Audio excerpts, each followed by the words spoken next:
I have the power of a pencil. So welcome back to Cinema Surfer. We're here with another how to draw video, and I was thinking, what's a drawing or a character I've never really worked on before? And I thought, I got it. We're going to learn how to draw He-Man today. So there's a new Masters of the Universe movie coming out. It looks pretty fun. Everyone's digging it. We like Skeletor, He-Man, and Battle Cat, and all those people. So I figured I'd go ahead and take a stab at drawing He-Man from Masters of the Universe.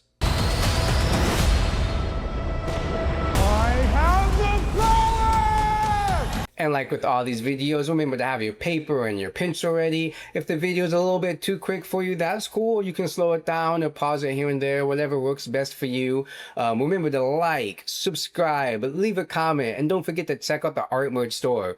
Remember, you can buy my artwork on different t-shirts, mugs, stickers, hoodies, you name it, we got it. It's all available for you. The link to that art store is also in the channel description. Alright, so one of the big things with He-Man is, you want to get his musculature right. So sometimes, if I'm drawing a character I've never really worked on before, I might draw them really, really small just so I can get the overall shape of how I want my final picture to look like as a frame of reference. And especially if I'm drawing digitally, once I have that shape kind of mapped out, I can always just blow it up and make it a little bit bigger and then go over it with some new lines and whatnot. So one thing to go over with He-Man, primarily he's just a big muscular dude. There's really not much to him, specifically from the old animated series. He-Man and the Masters of the Universe characters were all done by a studio called Powerhouse Animation. And Powerhouse Animation, as a little history lesson, is very famous for doing animation TV shows quick and very cheap. So that's why, the characters didn't really have a lot of dynamic movements to them. It was mostly just their arms and their legs, not really much of anything else. So with this picture, I wanted to incorporate He-Man in a little bit more of a dynamic pose than something you would see on the TV show. But because I wasn't a huge fan of the show growing up, I was thinking in my head, what could I put He-Man in? Like, is he going to be in a fighting stance? Is there going to be something where he's doing something really cool and actiony? And I thought, you know what, let's make this a little bit fun. And we're going to cross over the 80s and the 90s. So I decided, let's put He-Man and Battle Cat in a stereotypical Lion King pose. Now, even though that sounds fun on the surface, it is challenging thinking about how the animation would look visually in that type of format. So I really wanted to make sure that his legs were kind of spread out more, not just one knee on top of another straight one, because at that point the figure wouldn't have a lot of motion to it. And whenever you're drawing, you always want to keep in mind, how can I portray the idea of motion, especially when you have a static image like a drawing.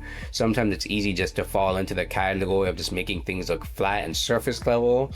So always try, and try to over exaggerate things. Instead of having a character's arms straight out, maybe have them angled more towards the sky, and same thing with the leg proportions as well. But, once I kind of have He-Man's shape mapped out, one of the next things I wanted to incorporate was his kind of head sculpt. He-Man, originally had like this stereotypical bowl cut. There wasn't much to it, probably because the animation was kind of cheap. So I wanted to find a way to give him that, traditional bowl cut haircut that he normally had, while also giving it a little bit of range so it looked like it was flowing. Another thing to look at is my idea for Battle Cat. So normally Battle Cat is this big tiger, but when he's not in his armor, he's known as Cringer. And the one thing that's interesting about Cringer or Battle Cat is we normally never really see them as a cub too much. Normally we just pick up when they're adults and they're running around with Prince Adam and He-Man and whatnot. So trying to make a cub on this page was a little bit challenging. So I did go back to, some reference images in like the Lion King and the Circle of Life, just to kind of see how, traditional Disney animation artists would do, animals. But once I kind of had the overall shape in my head down, I was like, let's incorporate him kind of like he's in like this weird bean shape. If you look at baby animals, a lot of the times their heads are really big and their butts are really, really big too.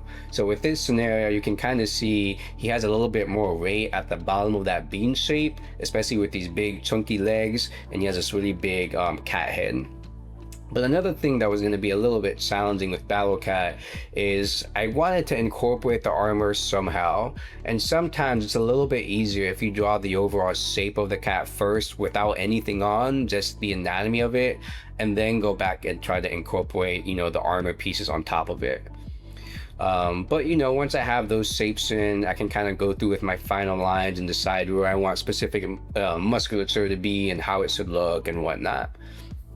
Another thing with He-Man that I kind of remember from the action figures is he had different kinds of weapons. Sometimes he had the really big axe, sometimes he had the sword. Because this version of He-Man wasn't in the, traditional fighting stance or anything like that, I thought, let's give him the power sword, but maybe we'll just have it strapped on his back. That way you can tell what it is without being hit over the head with it.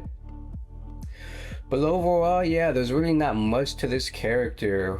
One thing you do want to keep in mind, though, is when you're drawing anatomy, is thinking about how the body would bend and move in certain directions.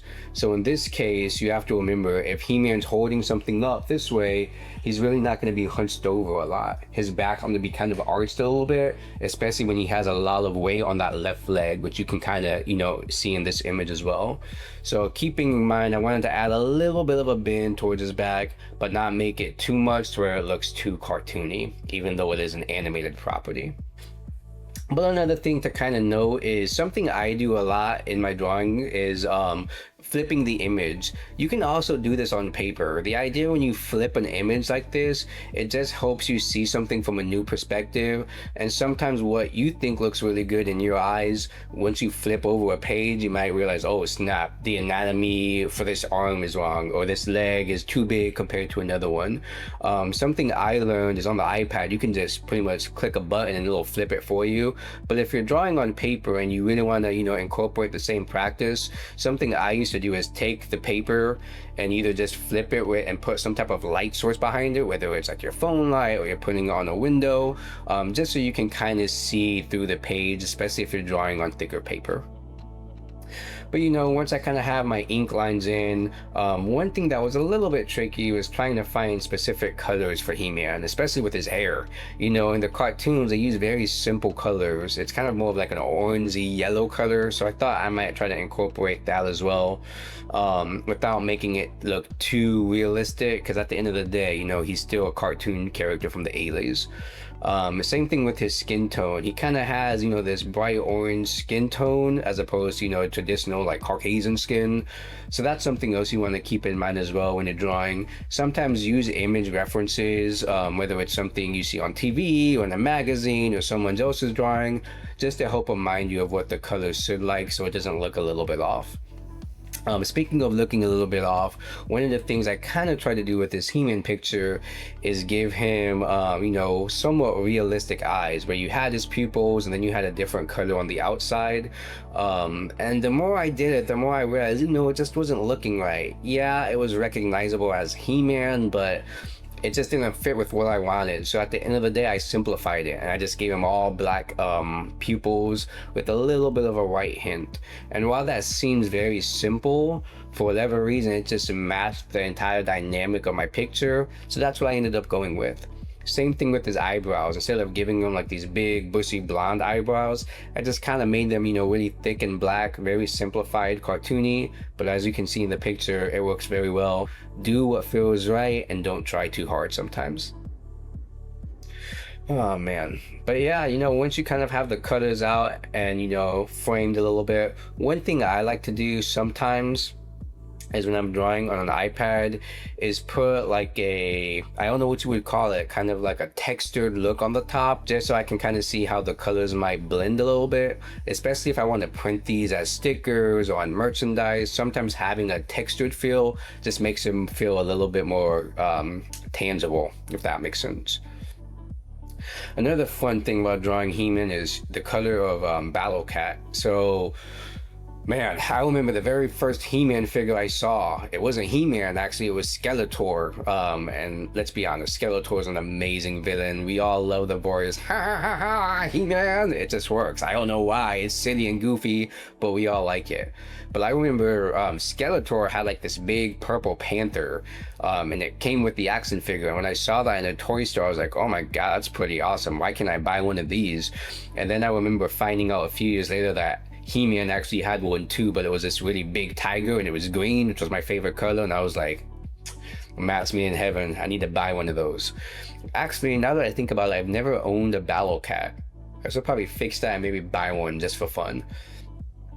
But yeah, overall, one thing when drawing the shapes and getting all the colors done is remember that if you want this picture to have a little bit more range, add a background to it. And with the background, think about lighting. So because, he's kind of holding up baby Battle Cat up in the air, I kind of wanted the sky or the sun to kind of be illuminating on them just a little bit, but not, too bright where it takes you out of the picture. So adding that in the background instead of adding the lighting in the foreground really helped to give it some range. But yeah, overall, that's kind of the shape I like, and I'm digging it. One thing that I did want to keep in mind is on all of his metal pieces that He-Man's wearing, like his gauntlets or his big, girdle belt and his chest piece, is adding a little bit of lining to it. That way you could tell that it was metal and it wasn't made of cloth or something like that. Sometimes people, especially younger artists, they'll skip those little extra steps. Just adding a little hint of that can really help your picture come to life a lot more than just having it look a little bit more stereotypical and flat. But yeah, that's pretty much it. I added some texture to the Pride Rock a little bit, went back, kind of reframed my colors on everything and added a little bit of a darker outline. And that was pretty much the end. Last thing I wanted to do was go back and add in that power sword. The power sword's fun because we all know what it looks like. So just adding a little bit of a hint at it is really all you need. And there you go. That's the final piece for He-Man. Okay, so not too bad. Added a little bit of a, old school paper texture to it just to make it look like it was from the 80s a little bit. But he's really not a bad character to draw. It's really a big, chunky action figure guy. And if you feel comfortable looking at action figures when you draw, feel free to do that. Sometimes that's a great source of reference, whether it's G.I. Joe, He-Man, Thundercats. Use what you got. I promise you, if you practice drawing with those types of materials or resources first, then all it's going to do is make your drawing better. So there you go. We just learned how to draw He-Man. Hopefully you enjoyed it. If the video is too fast, remember, go back, and remember, you can always slow things down or pause it. Do what feels right to make sure you're learning all the proper skills when you're drawing. With all that being said, remember to like, subscribe, leave a comment. Don't forget to check out that art merch store and let me know what character you want to watch me draw next. Peace out. I'll see you in the next video.